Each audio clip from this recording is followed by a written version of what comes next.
Good morning all students.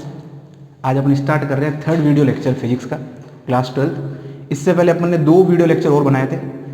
सबसे पहला video lecture था बेसिक चार्ज के बारे में, उसकी डेफिनेशन, उसमें क्या क्या गुणधर्म होता है, प्रॉपर्टीज होती है। सेकंड वीडियो लेक्चर आपको मिलेगा कूलॉम के नियम का। और थर्ड वीडियो लेक्चर अपन बात करें विद्युत क्षेत्र या विद्युत क्षेत्र की तीव्रता, इलेक्ट्रिक फील्ड जो कह सकते हैं, चैप्टर नंबर फर्स्ट का सबसे इंपॉर्टेंट टॉपिक।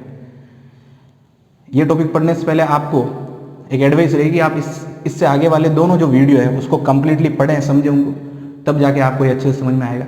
चलिए शुरू करते हैं अपन। इलेक्ट्रिक फील्ड,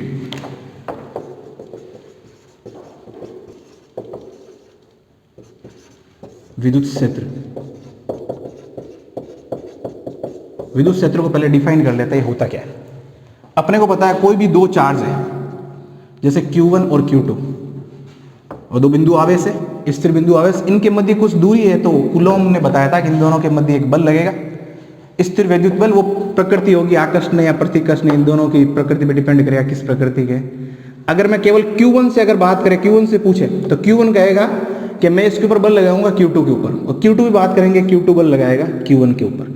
यानी हर एक चार्ज का अपना एक एरिया है जहां तक वो किसी दूसरे चार्ज को आने पर उसके ऊपर क्या आरोपित करता है, बल आरोपित करता है। और यही इसी बात से इसकी डेफिनेशन बन जाती है। तो डेफिनेशन क्या लिख सकते हैं, किसी आवेश के चारों ओर का वह क्षेत्र जिसमें किसी या जिसके अंतर्गत किसी अन्य आवेश को लाने पर, अन्य आवेश कैसा हो सकता है, टेस्ट चार्ज, कोई भी परीक्षण आवेश, वो कैसा भी कंसिडर कर सकते हैं, धनावेश ऋणावेश। बेसिकली अपन धनावेश को लेते हैं। किसी अन्य चार्ज को लाने पर वो अन्य आवेश इस आवेश के कारण, यानी जिसका विद्युत क्षेत्र है उसके कारण आकर्षण या प्रतिकर्षण बल महसूस करता है, तो वो जो एरिया होगा, वो जो फील्ड होगा उसके चारों ओर का, उसको बोलेंगे इलेक्ट्रिक फील्ड।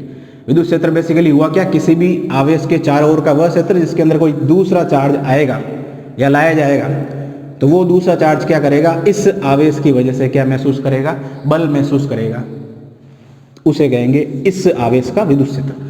अब यहां पर जो दूसरा आवेश लाते हैं उसको बोलते हैं परीक्षण आवेश।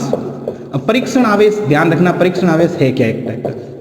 इसकी दो बातें ध्यान रखना। एक प्रकार का काल्पनिक अवधारणा है, अपन ने माना है कोई टेस्ट चार्ज है, और टेस्ट चार्ज की और क्या खूबी मानी है कि परीक्षण आवेश की ये खासियत है, ये अपने ऊपर बल को महसूस करता है लेकिन खुद इसके ऊपर बल नहीं लगाता। ऐसा अपन ने एजम्पशन ले लिया कि एक नया चार्ज ला रहे हैं जो क्या कर रहा है, बल महसूस कर रहा है किसी दूसरे के कारण, लेकिन खुद क्या नहीं लगाता, बल नहीं लगाता। तो कह सकते हैं किसी आवेश के चारों ओर का वह क्षेत्र जिसमें कोई अन्य आवेश आएगा उसके ऊपर यह आवेश आकर्षण या प्रतिकर्षण बल यानी स्थिर वैद्युत बल आरोपित करेगा, उसे अपन बोलेंगे विद्युत क्षेत्र।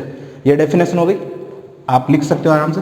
इसके बाद अपन बात करते हैं विद्युत क्षेत्र की तीव्रता। इसका मतलब विद्युत क्षेत्र की तीव्रता कुछ नहीं, इसी का मैथमेटिकल रूपांतरण है जो माइकल फेराडे ने बताया था। फेराडे नाम के वैज्ञानिक ने विद्युत क्षेत्र की स्टार्टिंग की थी। आगे पढ़ेंगे विद्युत बल रेखाओं की उत्पत्ति फेराडे ने की है। तो यहां से अब अपन इसको पढ़ना जरूरी है, विद्युत क्षेत्र की तीव्रता। विद्युत क्षेत्र भी कहें तो एक ही बात है, विद्युत क्षेत्र की तीव्रता, इसको अपन रिप्रेजेंट करेंगे ई से, और एक सदिश राशि भी लिखेंगे अपन। तो विद्युत क्षेत्र की तीव्रता क्या हुई, नॉर्मल डेफिनेशन लिखेंगे, एकांक परीक्षण आवेश पर लगने वाले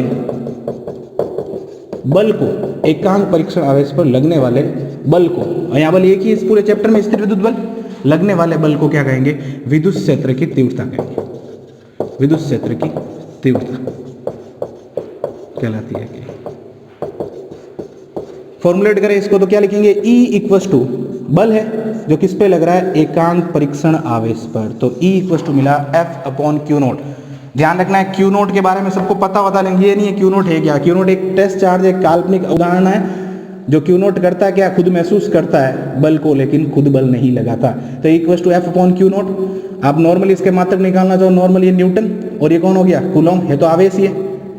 उसके बाद एक और मात्रक जो न्यूटन पर कूलॉम तो सामने से दिख ही रहा है, लेकिन एक और मात्रक जो महत्वपूर्ण होता है वो अपन आगे पढ़ेंगे जब विद्युत विभव V बराबर ED से निकलता है, और यहां से E इक्वल टू मिलेगा V/D। अब V होता है विभवांतर, विभवांतर को अपन SI पद्धति में वोल्ट से निरूपित करते हैं, और दूरी को अपन लिखेंगे मीटर। तो ये एक अलग मात्रक है जो आपको ध्यान रखना है। विद्युत क्षेत्र की तीव्रता का एक और मात्रक क्या रखना है, वोल्ट पर मीटर, ये तो सबको पता होता ही है। कूलॉम बल बटा आवेश यानी न्यूटन पर कूलॉम, तो ये हो गया विद्युत क्षेत्र की तीव्रता। अब ये मैंने बताया सदिश राशि है। सदिश राशि क्यों है, क्योंकि इसका सारा लेन देन किससे हुआ है, बल से, और बल हमेशा कैसी राशि होती है, सदिश राशि। सदिश राशि है जिसकी दिशा अपने को ध्यान रखनी है, बहुत ही काम आएगी दिशा। हर एक न्यूमेरिकल, कोई भी वेक्टर क्वांटिटी आएगा उसका न्यूमेरिकल विदाउट डायरेक्शन से अपन कर ही नहीं पाएंगे। तो दिशा की बात करते हैं विद्युत क्षेत्र की। तो ई वेक्टर की दिशा निकालने के लिए, दिशा के लिए एक ही वर्ड याद रखना है, आरोपित बल की दिशा में। विद्युत क्षेत्र की दिशा हमेशा किधर होगी? आरोपित बल की दिशा में। बस ये लाइन याद रखनी है अपने को, अपने ऑटोमेटिक दिशा पता चल जाएगी। अब आरोपित बल की दिशा में कैसे? अपने को पता है कि ये कोई चार्ज है और मैंने वो चार्ज लिया धनावेश। ये चार्ज कैसा है? Plus charge. अपने को यहां पर चेक करना है विद्युत क्षेत्र कितना है, तो अपन ने यहां पर एक चार्ज और एज्यूम कर लिया Q नॉट, परीक्षण आवेश। अपने को पता है ये कूलाम्ब बल लगेगा इन दोनों के मध्य, क्योंकि इनके बीच में कोई डिस्टेंस रहेगी, दोनों बिंदु आवेश है, स्थिर बिंदु आवेश। तो कूलॉम्ब बल कैसे लगता है अपने को पता है। अब कूलॉम्ब बल केवल इसका देखेंगे, अपने को पता दोनों लगाते हैं बल, लेकिन इसी को देखेंगे। तो ये आवेश है धनावेश, और ये भी कैसा आवेश है? धनावेश। और धनावेश धनावेश के मध्य होगा। प्रतिकर्षण समान प्रकृति के, इसलिए प्रतिकर्षण वाले एक दूसरे को रिपेल करेंगे। मैं इसकी बात कर रहा हूं तो ये क्या चाहेगा कि ये मेरे पास आए नहीं, पास नहीं, मतलब कहाँ रहे? दूर रहे। ये दूर है, दूर है मतलब ये बल की दिशा हुई। तो यही बल की दिशा में कौन होता है? विद्युत क्षेत्र होता है। तो विद्युत क्षेत्र की दिशा धनावेश के कारण किधर हुई? धनावेश के कारण। तो किधर हुई? धनावेश से दूर। बिल्कुल ही आपको याद रखने की जरूरत नहीं, आप यही से समझ सकते हो पूरा। दूसरा आवेश, इस बार मैंने क्या लिया? दो प्रकार के आवेश होते हैं, इस आवेश को मैंने मान लिया माइनस, ये ऋण आवेश है। और ये तो परीक्षण चार्ज, मुझे पता करना है यहाँ कितना होगा विद्युत क्षेत्र। मैंने परीक्षण चार्ज को, इसको मैंने, ये तो धनावेश ही रहेगा। अब अपने ने देखा है कि ये माइनस ये प्लस, तो विपरीत प्रकृति, तो इनके मध्य रहेगा कूलॉम्ब बल आकर्षण प्रकृति का। आकर्षण प्रकृति का इससे पूछेंगे तो ये आकर्षण, आकर्षण इसका मतलब क्या करेगा? ये चाहेगा ये इसकी तरफ आ जाए, इसकी तरफ आ जाए। इस बार कूलॉम्ब बल लगेगा ऐसे, कूलॉम्ब बल ऐसे लगेगा तो हो गया एफ वेक्टर।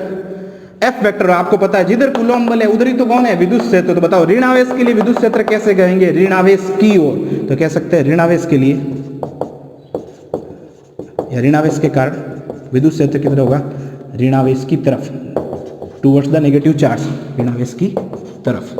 तो ये दो पॉइंट इंपॉर्टेंट है, बार बार ये काम आएंगे आगे। धनावेश जहीं भी दिखेगा अपन कहाँ लेंगे? धनावेश से दूर, और ऋणावेश दिखेगा ऋणावेश की तरफ। ऐसा क्यों होता है? क्योंकि भाई विद्युत क्षेत्र की परिभाषा निकलती है विद्युत क्षेत्र की तीव्रता की बल से, और आरोपित बल की दिशा में कौन होता है? हमेशा विद्युत क्षेत्र या विद्युत क्षेत्र की तीव्रता। तो ये दो पॉइंट आपको, दिशा का आपको हमेशा ध्यान होना चाहिए। तो ये हो गया विद्युत क्षेत्र। विद्युत क्षेत्र की डेफिनेशन आनी चाहिए, और विद्युत क्षेत्र की तीव्रता का फॉर्मूला अपने को पता होता है। तीसरा पॉइंट एक ध्यान रखना है, अपने को याद है कि अगर अपन माध्यम को लाते थे, माध्यम को इंट्रोड्यूस करते तो बल, जो स्थिर विद्युत बल था माध्यम में, जितना हवा या निर्वात में होता था उसमें किसका भाग देना पड़ता था? माध्यम का परावैद्युतांक या माध्यम की विद्युतशीलता, यानी एप्सिलॉन आर का।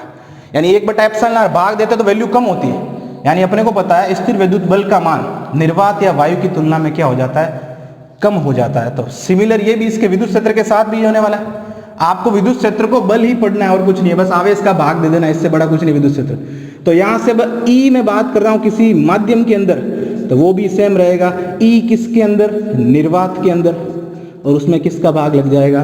एप्सिलॉन आर का। यानी सिंपली मीनिंग क्या बोला अपन ने? किसी आवेश का विद्युत क्षेत्र निर्वात की तुलना में अगर माध्यम में देखोगे तो कम हो जाएगा। कितना हो जाएगा? कि उसमें एप्सिलॉन आर का क्या लग जाएगा?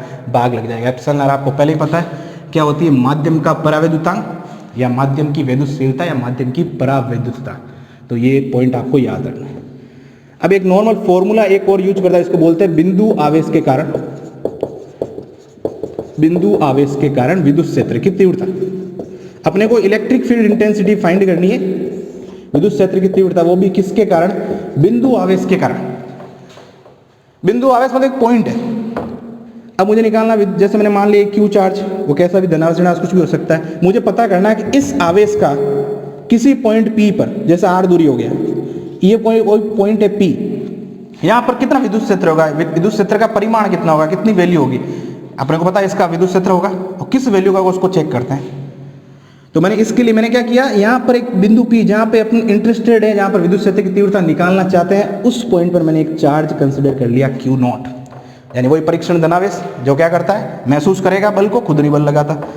यानी एक कल्पना कर ली अपन ने, यहाँ को मान लिया कोई यहाँ चार्ज बैठा होगा। तो बताओ इनके मध्य बल, बोलो बल कितना आएगा? F = 1/4 pi epsilon not. अपने माना निर्वात में सारा खेल, तो यहाँ से कितना मिलेगा? Q नॉट बट्टा कितना आएगा? r²।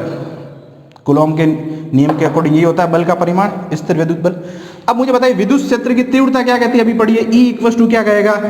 बल बटा जिस पर बल लग रहा है, किस पे लग रहा है, परीक्षण धनावेश, उसके डिवाइड कर देंगे उसको। अब F का मान अपने पास यहाँ पड़ा है तो कितना आएगा 1/4 pi epsilon naught q naught r square. ये तो हो गया फोर्स, और इस फोर्स में किसका डिवाइड करना है, क्यू नॉट का, तो क्यू नॉट का और डिवाइड हो जाएगा। क्यू नॉट अपन स्मॉल लिया, स्मॉल कर देते इसको, क्यू नॉट और ये क्यू नॉट, तो क्यू नॉट से देखो क्या कैंसिल हो गया, क्यू नॉट, और बाकी बचा हुआ फॉर्मूला किसका मिला, ई का। तो बताओ विद्युत क्षेत्र का परिमाण, यानी इस पॉइंट पर विद्युत क्षेत्र इस आवेश का कितना मिला, 1/4 pi epsilon naught Q upon कितना आर स्क्वायर। तो ये हो गया। और शॉर्ट में कैसे लिख सकते हैं इसको, अपन बार बार पूरा लिख के क्या लिख देते हैं, क्या लिख देते हैं, स्थिर विद्युत लिया था तो ई कितना मिला, ई इक्वल्स टू के क्यू अपॉन आर स्क्वायर। यानी सिंपली अपन ने सीखा क्या कि बल का सूत्र क्या होता है, कूलॉम बल का, F बराबर क्या होता था, K Q1 Q2 upon r square. और विद्युत क्षेत्र का सूत्र क्या है, आपको क्या करना है, बस एक आवेश को हटा देना है, K Q upon r square. ये हो जाएगा अपना विद्युत क्षेत्र की तीव्रता या विद्युत क्षेत्र। तो बिंदु आवेश के कारण विद्युत क्षेत्र की तीव्रता कितनी होगी, K Q बटा आर स्क्वायर। अब इस पे क्वेश्चन कैसे बनता है कि जैसे किसी 10 कूलॉम के आवेश के कारण, 10 कूलॉम के या 10 कूलॉम या कोई वैल्यू दे सकता है, आवेश के कारण 10 सेंटीमीटर दूरी पर स्थित किसी परीक्षण आवेश पर विद्युत क्षेत्र की तीव्रता का क्या ज्ञात करो, परिमाण ज्ञात करो।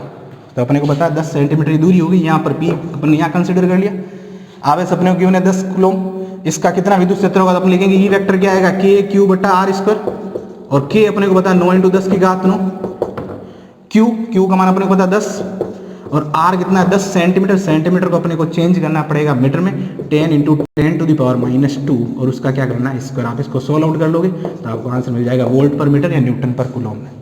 ध्यान रखना कोई भी न्यूमेरिकल हमेशा एसआई पद्धति के बिना सोल्व नहीं करोगे, हर एक क्वांटिटी को देखना है जो भी सूत्र में आ रही है वो क्वांटिटी कौन सी पद्धति में होनी चाहिए, एसआई पद्धति में। तो विद्युत क्षेत्र क्या था, एक प्रकार का बल है जो किसी आवेश पर लगता है। हर एक पदार्थ का खुद का क्या होता है, हर एक आवेश का पर्सनली खुद का क्या होगा, विद्युत क्षेत्र होगा। अब विद्युत क्षेत्र कहाँ मजबूत होगा, विद्युत क्षेत्र कहाँ कमजोर होगा, ये आगे और इसको माइकल फैराडे ने विद्युत क्षेत्र रेखाओं से डिफाइन किया, जो अपन देखेंगे नेक्स्ट वीडियो लेक्चर में। अभी तक आपको ये जो 4 पॉइंट मैंने बताया इनको दिमाग में रखना बहुत ही महत्वपूर्ण है, आगे काम आएंगे। तो नेक्स्ट वीडियो लेक्चर में अपन करेंगे। Thank you.